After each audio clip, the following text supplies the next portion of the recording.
Всем доброй ночи, друзья мои. Перед вами наша лучезарная фортуна.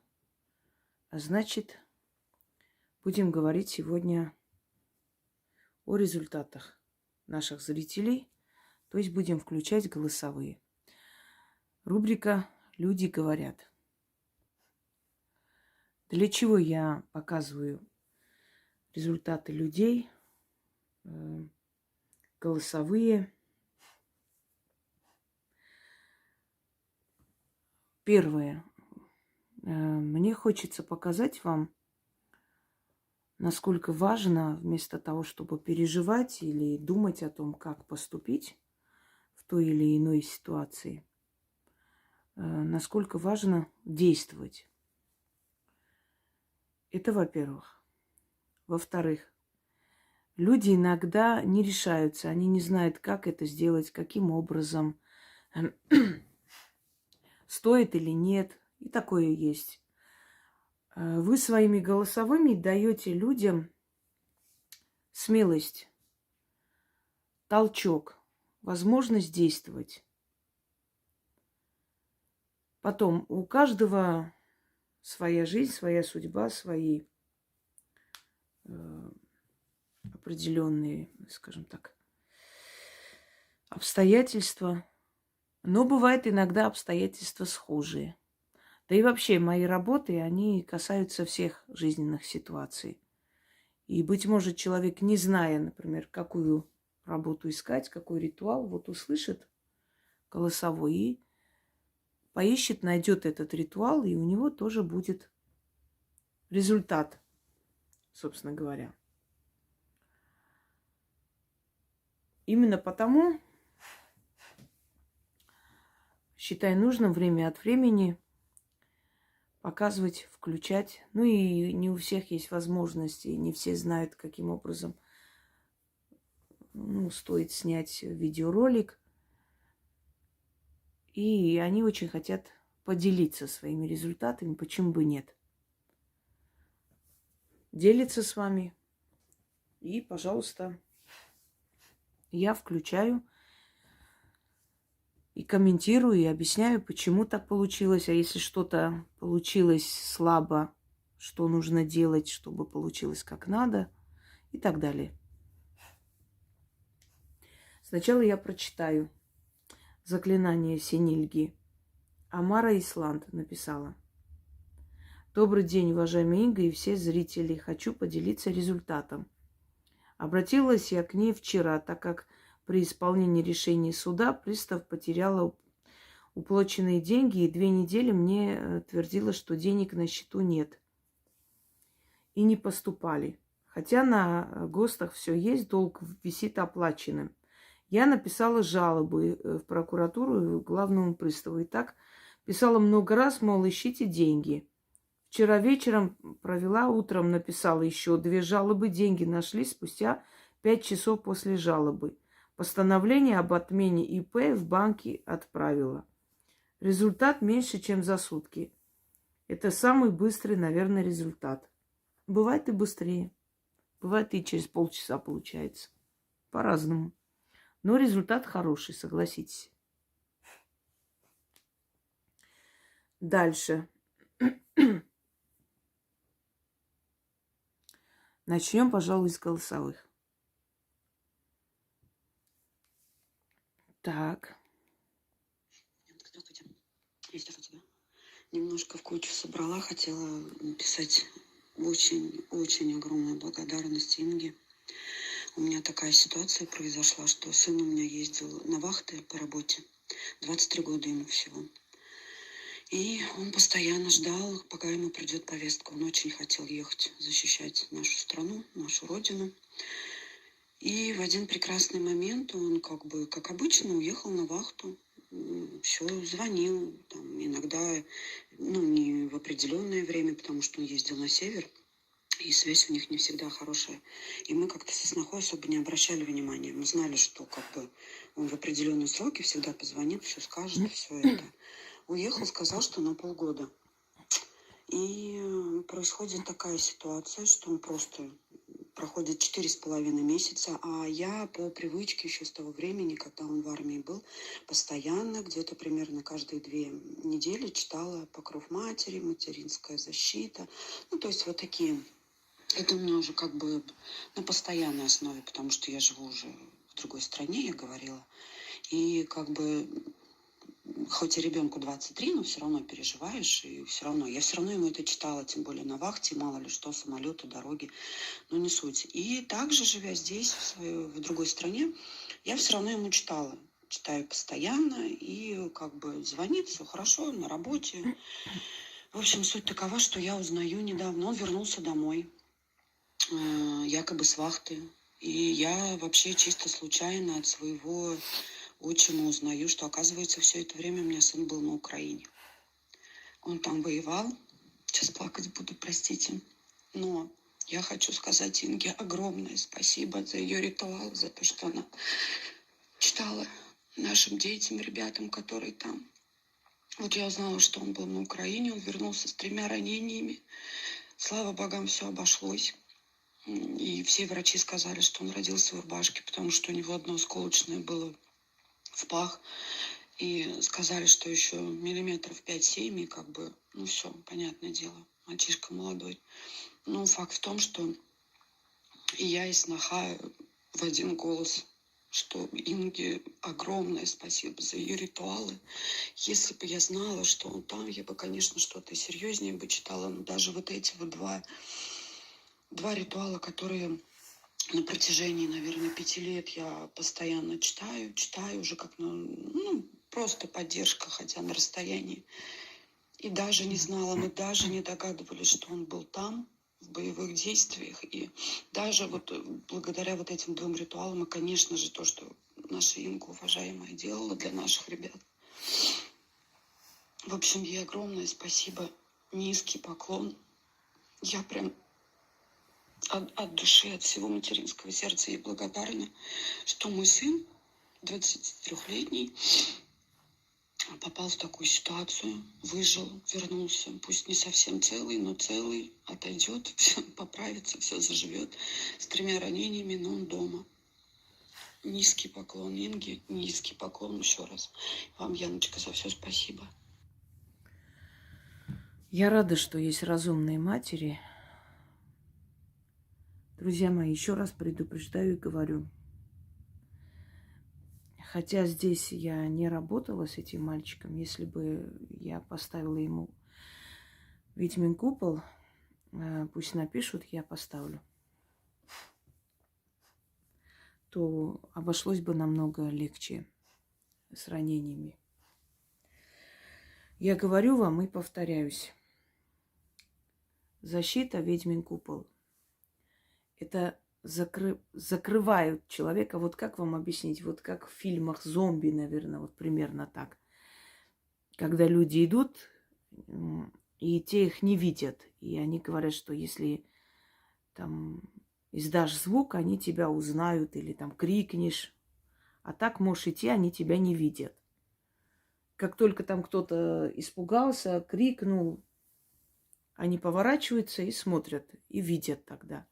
То же самое происходит с защитой, которая начитывается и ставится купол ведьмы для этих ребят. Их закрывают от сил смерти. Они невидимы, их нету в мире. Ну вот нет. Среди людей нету их. Не говорю среди живых, среди людей нет. Ты их закрываешь от сил смерти. Духи по-другому видят, не как мы с вами. Вот ты стоишь, это не значит, что дух тебя видит. Он чувствует. Каждый дух по-своему чувствует. Духи, например, ночные, которые пугают и питаются страхами людей, они чувствуют ваши тревоги. И на эти тревоги приходят. Вот вы идете ночью, боитесь, есть больше вероятность, что вы еще больше испугаетесь, вы их увидите. Они чувствуют тревогу, приходят.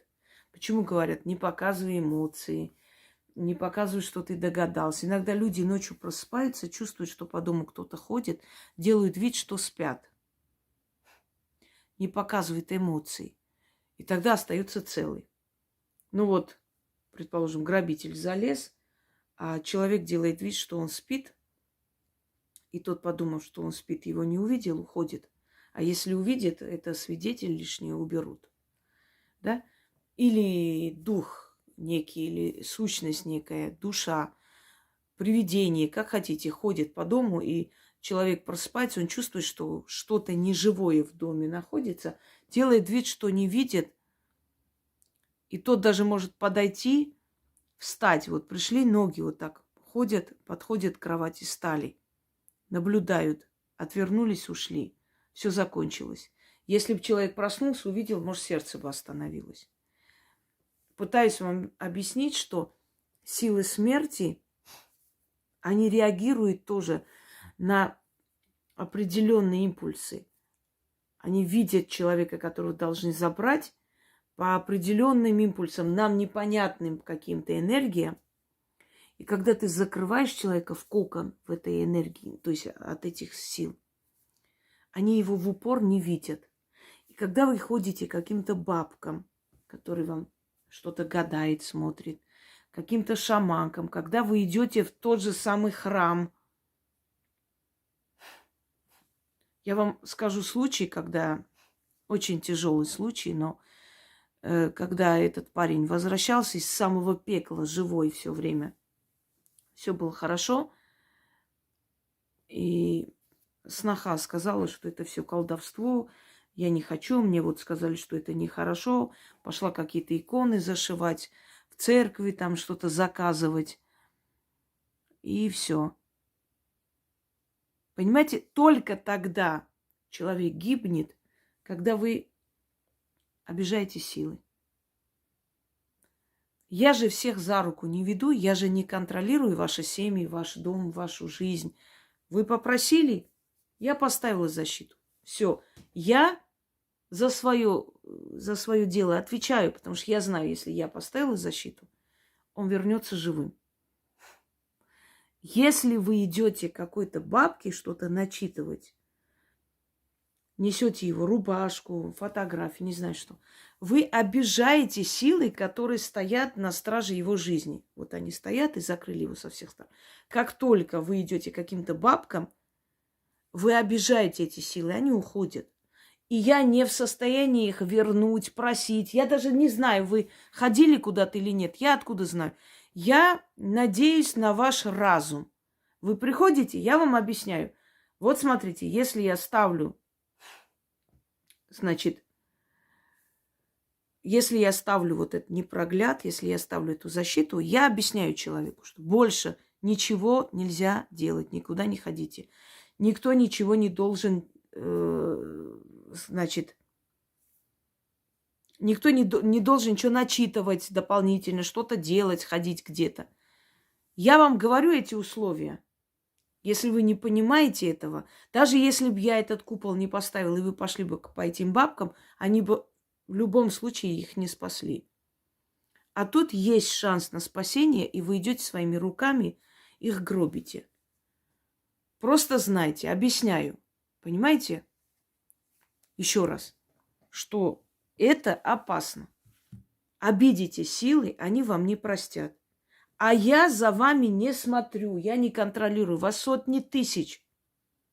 Откуда я могу знать, кто-то пошел к бабке, кто-то не пошел? Я не имею права лезть в вашу личную жизнь. Я просто вам объясняю. Вот как врач говорит вам, что, например, вот такие продукты тебе нельзя. Вот после операции, например, подходит, да, нам говорят, шоколад, конфеты, не вздумай несколько дней есть. Вздутие живота нельзя, швы разойдутся и внутренние, и внешние. Там есть определенные продукты, которые вообще настрого запрещается есть. Сладкое нельзя. Через несколько дней проверяют, уже можно постепенно там мясное есть, но не переедать, потому что нельзя. Если ты не понимаешь, у тебя мозгов нет, и ты берешь ночью садишься и жрешь, врач же не будет сидеть там за руку хватать. Он тебе объяснил, он тебе сказал. А если ты ночью встаешь, тайком ешь, у тебя разрывает это все. И на следующий день у тебя кровопотеря, и ты вот между жизнью и смертью, врач же ни при чем здесь, он же вас предупредил. То же самое здесь.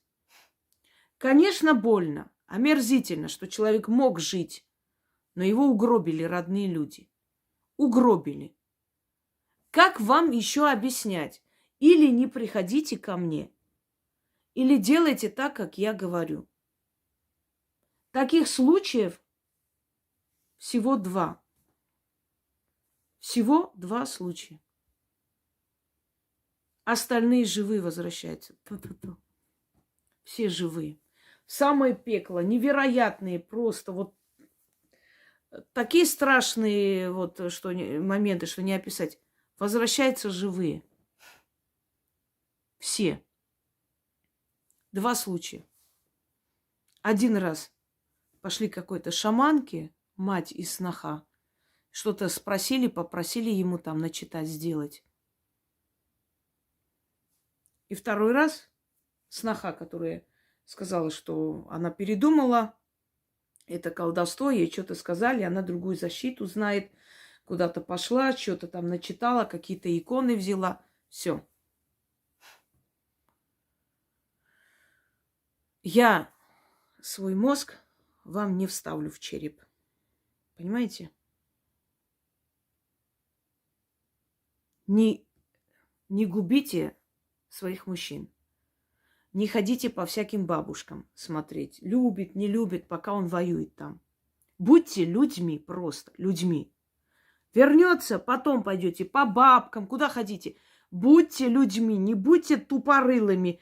Это страшное дело. Они идут навстречу пулям. Будьте людьми. Не дразните силы, не злите силы. Сейчас не тот момент, чтобы ходить туда-сюда, перемешивать там какие-то работы, что-то там куда-то идти. Или туда идите, прям сначала. Ну, спасет, спасет. Нет, значит, нет. Все это на вашей совести. Или вообще ничего не трогайте вы сделанное. Дайте людям вернуться живыми. Не будьте тупицами. На этом все. Да, живой вернулся и должен был. И все возвращаются, и будут возвращаться. Если вы имеете мозг, они всегда будут возвращаться живые из самого пекла. Даже если никого не останется в живых, к сожалению, они будут живы. Потому что эти силы, которых вы просите, если вы к ним относитесь с уважением, они всегда помогают. Так.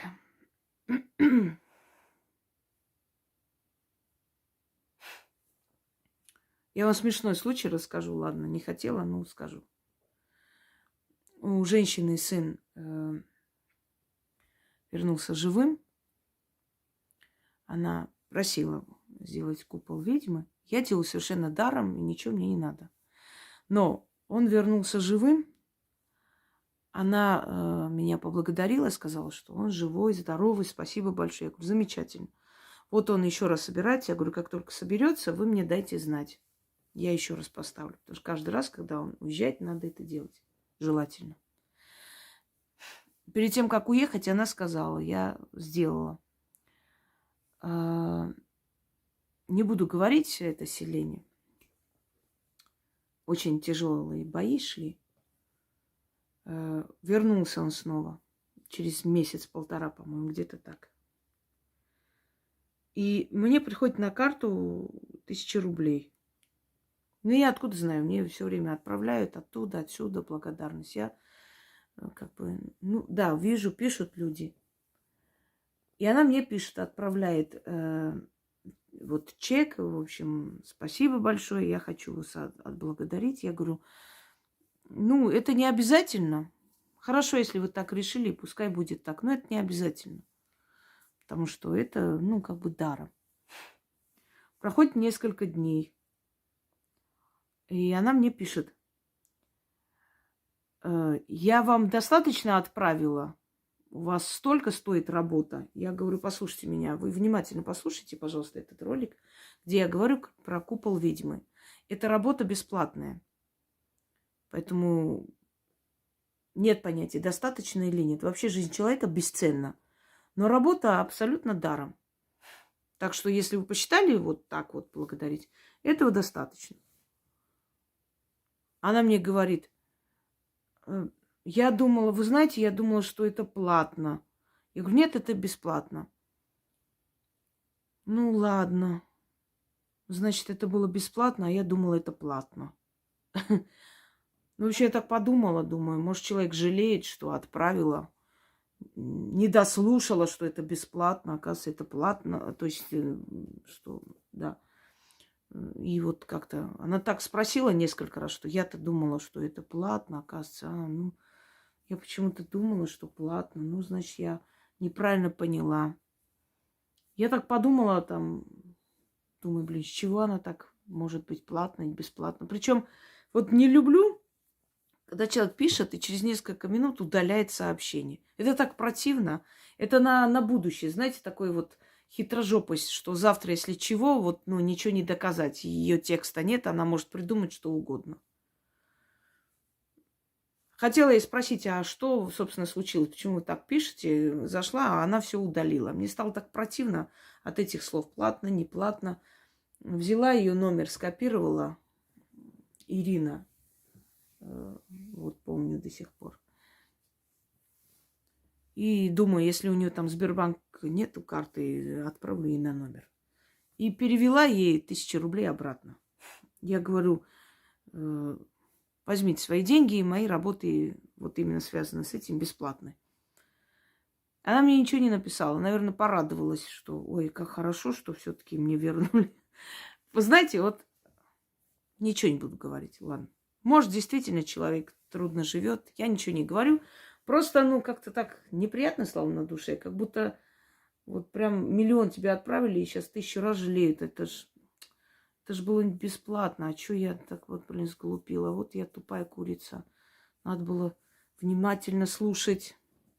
Бесплатно у меня купол ведьмы. Я считаю, что эти ребята для нас столько делают, что это, ну, как бы, что, как бы мы ни ответили им, все равно будет мало. Понимаете? Так что не переживайте, Ирина. Все бесплатно. Так, пойдемте далее.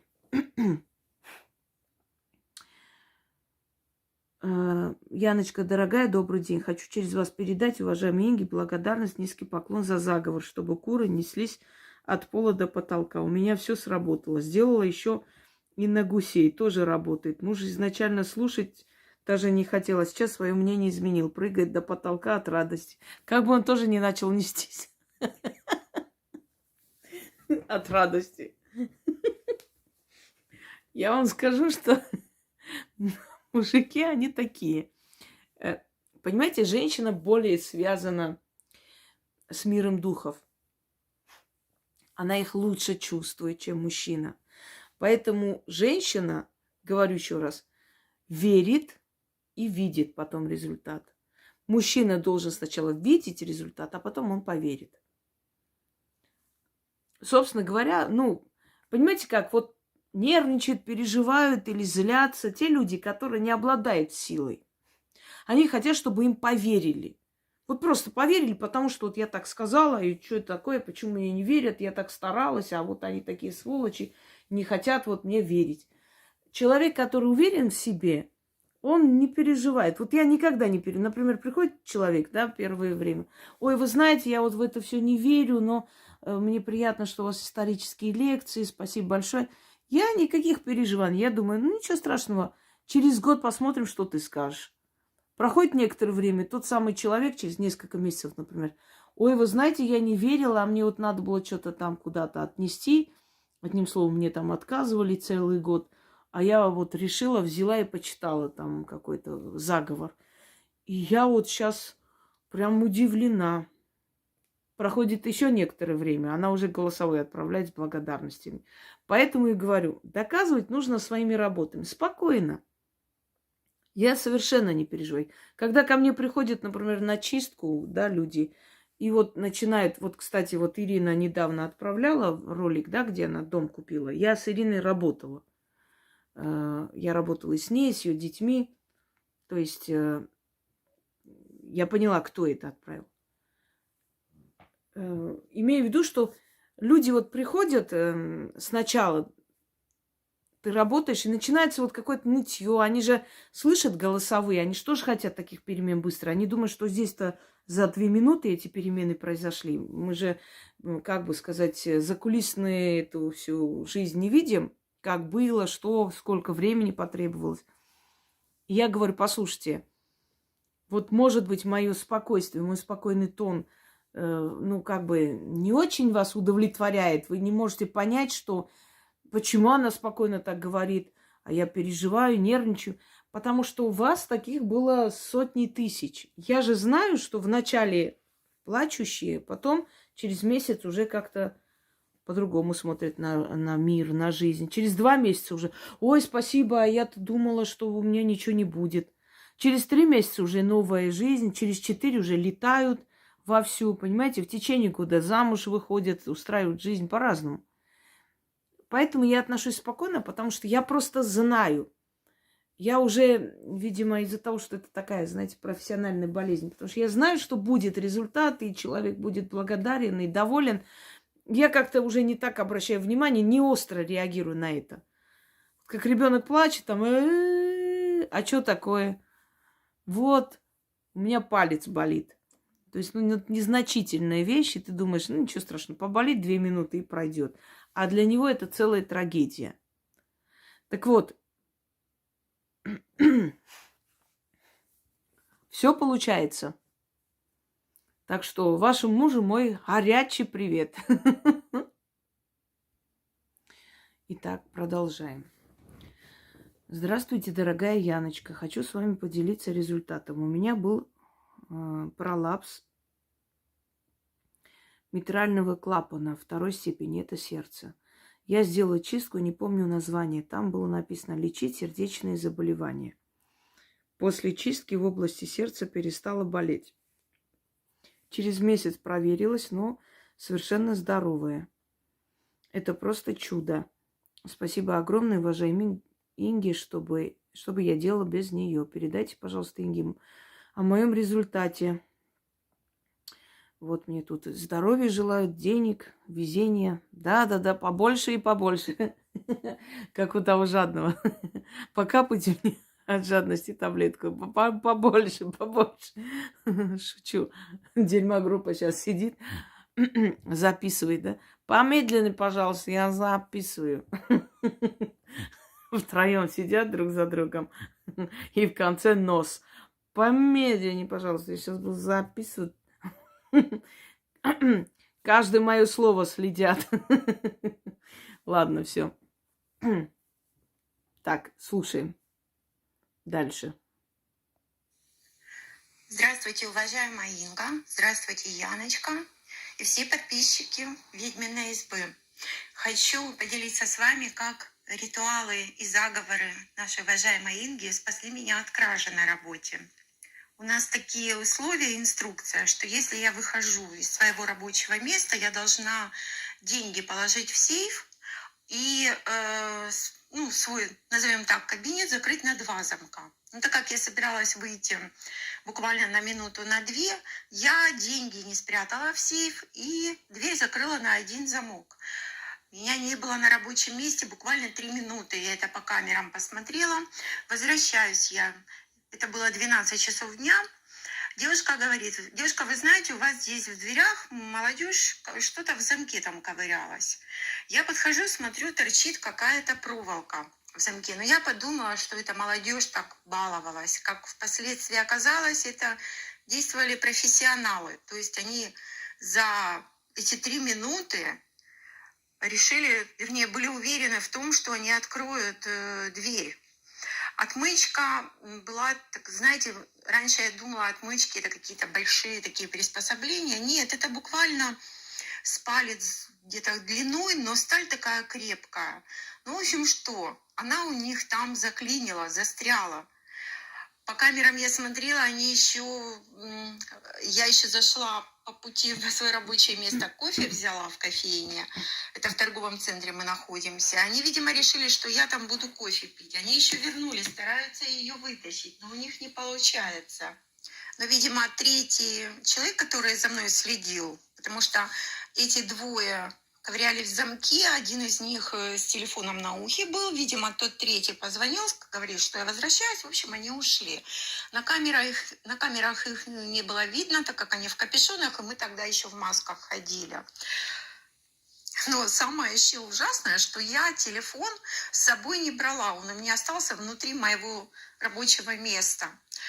Я стою, а вот что еще хочу добавить, так как я действовала не по инструкции, то мне бы начальство большой штраф бы предъявило, очень большой. А если бы они еще это все украли, я не знаю, сколько бы я рассчитывалась своим работодателем. Сумма там была очень большая. И вот я стою, позвонила начальству, что так и так, ну вот получилось, вызвала там инженеров-механиков, чтобы они мне эту отмычку достали. Мы ее еще 2 часа доставали.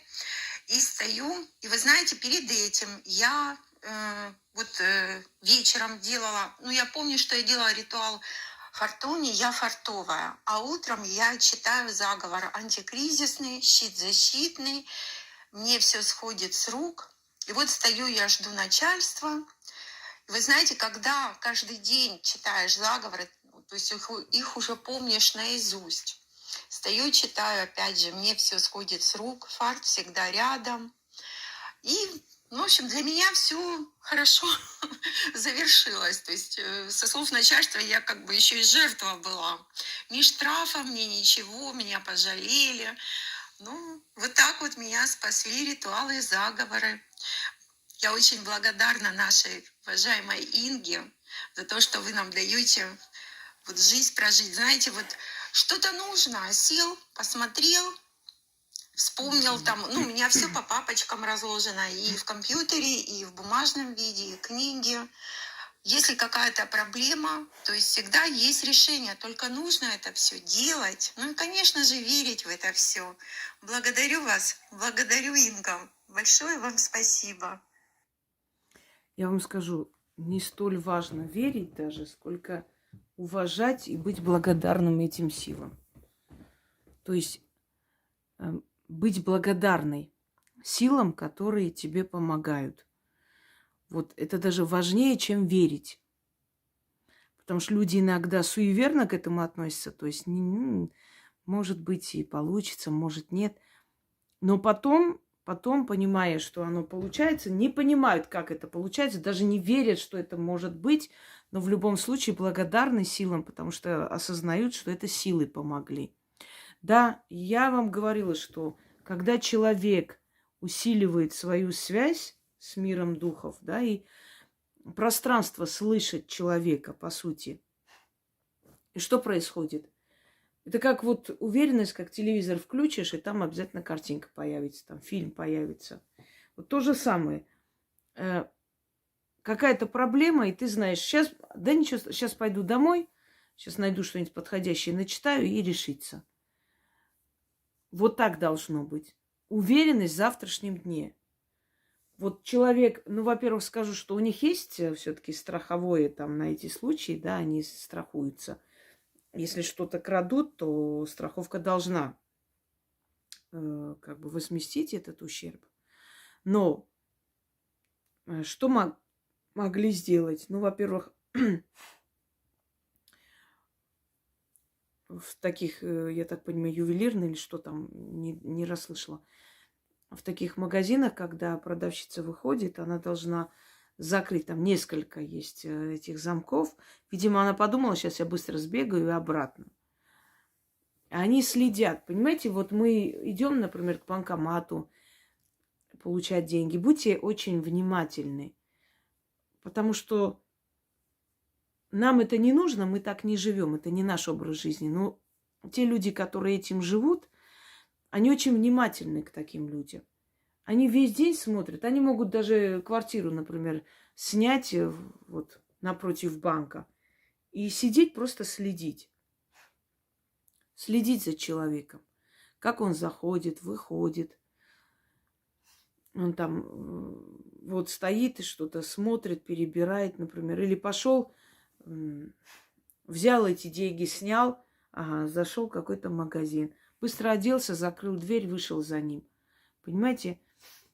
Или там смотрит, что вот в А там нет защищенности абсолютно, собственно говоря. Все видно. Я иногда, вижу, что в этих банках, вот банкоматы, что там, видно даже сколько денег. Даже по звуку понятно. Малая сумма денег считает автомат или много. Долго считать, значит много. Значит, человек 150 снимает там вот максимальное. Вот стоит в окно или в балкон, выглядывает, вот через дорогу там или банк, или банкоматы, скажем так, вечерние, ночные, дневные, неважно. Зашел человек, вот долго стоит, снимает, значит, большую сумму снял. Положил в сумку, вышел или там в барсетку. Это он думает, что никто не видит. А тот, кто живет этим, замечательно, прекрасно это видит. Все, вышел через дорогу в магазин, они за ним. Я вам расскажу случай, я думаю, что Артур не рассердится. Они работали с бригадой своей, делали ремонт, у них большой заказ в больнице. Это было перед Новым годом, они уже как бы заканчивали ее, и буквально то ли последний день работали, и уже должен был быть Новый год, как бы последний там 31 января, или перед этим, одним словом, вот прям вот накануне. И ему перечислили бригаде деньги, он пошел снять, чтобы людям отдать зарплату перед праздником. И кто-то последил за ним, видимо, там стоят ночью. Подошел к банкомату, чтобы закончить быстро, да, они работали допоздна.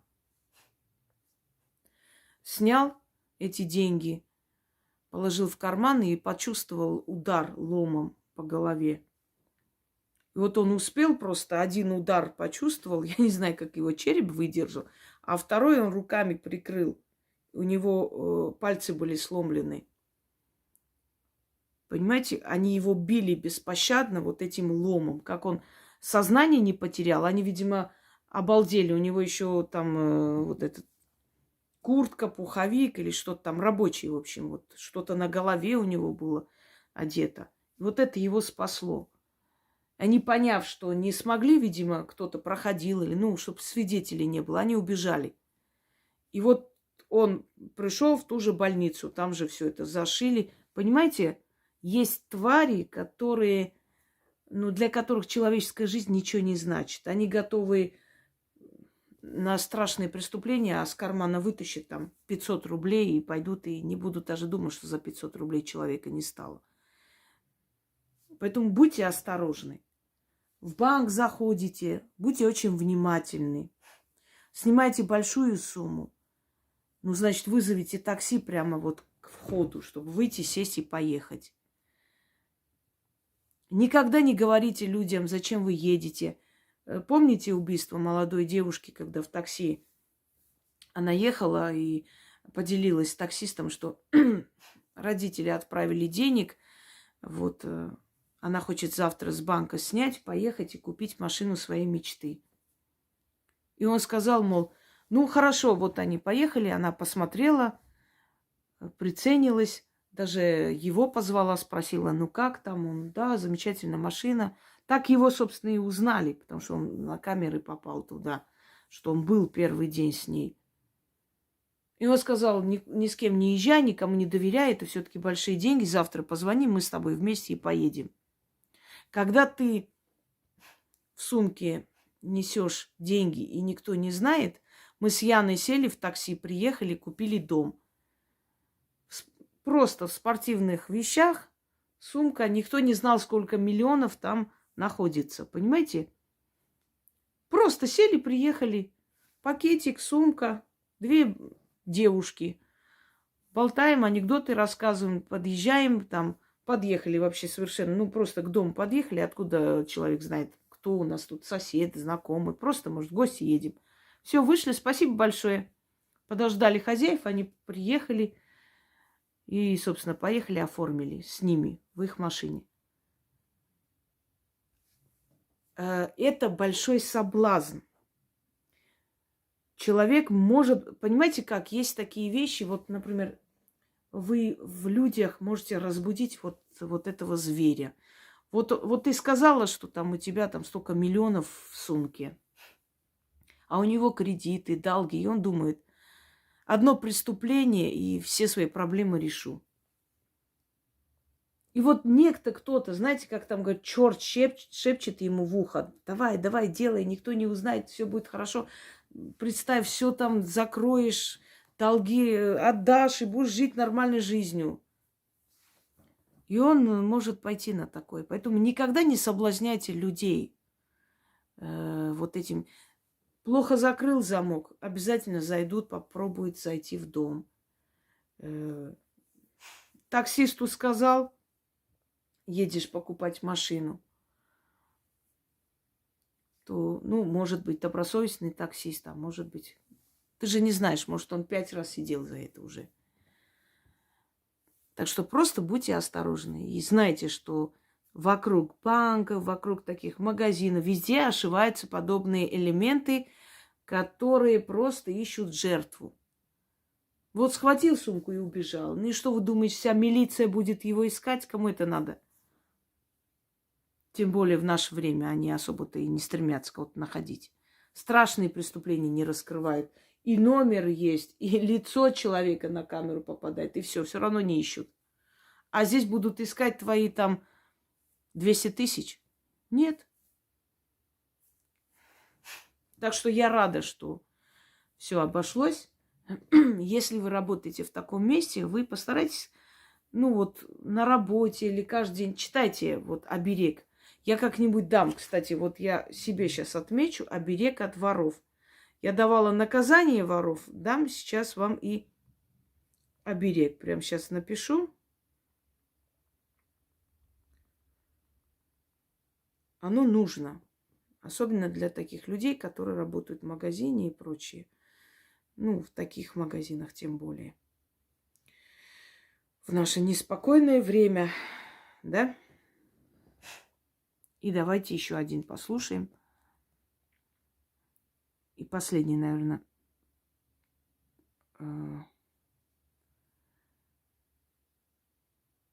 Так, сейчас.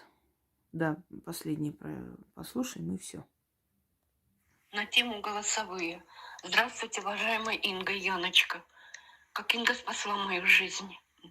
Я попала в больницу с высоким давлением, хотя последние 20 лет туда не попадала. Врачи стали искать причину, чтобы назначить лечение.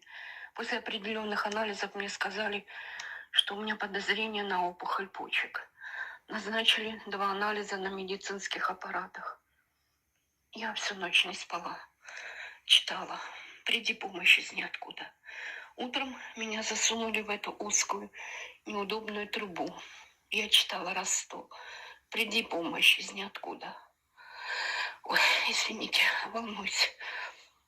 На 2-м аппарате я также читала «Приди помощь из ниоткуда». На следующее утро врач принесла снимки и сказала: вам очень повезло, это невероятно, но у вас нет опухоли. Есть маленькая аденома надпочечника, за которой надо наблюдать. Уважаемая Инга, дорогая Инга, благодарю вас от всего сердца. Вы спасли мне жизнь. Сейчас я могу нянчить мою маленькую 4-летнюю внучку, ценить и радоваться жизни, делать ваши волшебные ритуалы. Благодарю вас от всего сердца. С уважением, Светлана. Я знаю, что скажут завистники. Они скажут, что а при чем здесь заговор? Может быть, этой опухоли и не было вовсе. Вот так они и скажут. А я вам приведу много примеров, и вы слышали вместе со мной очень много голосовых, когда человеку 100% ставили такой диагноз без колебаний, уже готовили к операции, и этот человек в течение ночи, дня что-то читал, проводил, на следующий день просился еще раз сделать анализ. И когда там возмущались, мол, уже все сделано, зачем вторично, он говорил, а вот сделайте еще раз, пожалуйста, на всякий случай. Делали еще раз, И оказывалось, что этой опухоли больше нет. На удивление врачей, которые готовили человека к операции. Это для тех людей, которые сразу пасть откроют. Я вам говорю, хорошо, предположим, сейчас вы скажете, что, ну, может, значит, вообще не было, поэтому и не показала. Но я вам уже говорю, я привела много раз примеры и много включала вам голосовые, где было сказано, что готовили человека к операции. И после чтения она была настолько уверена, что все изменилось, что требовала просто второго анализа. Они, не желая, провели второй анализ, и оказалось, что операции не нуждается. Что, то есть необходимость в операции отпала. На это вы что скажете? Да, силы нас слышат, видят наше рвение, нашу благодарность, наше уважение к ним. И они тоже благодарные создания Вселенной, отвечают нам тем же.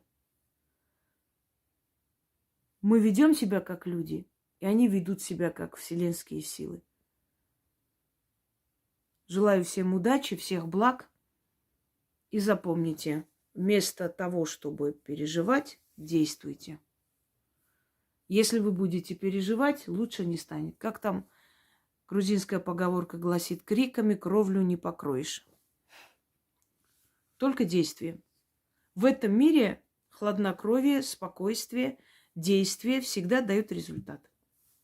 Всем удачи!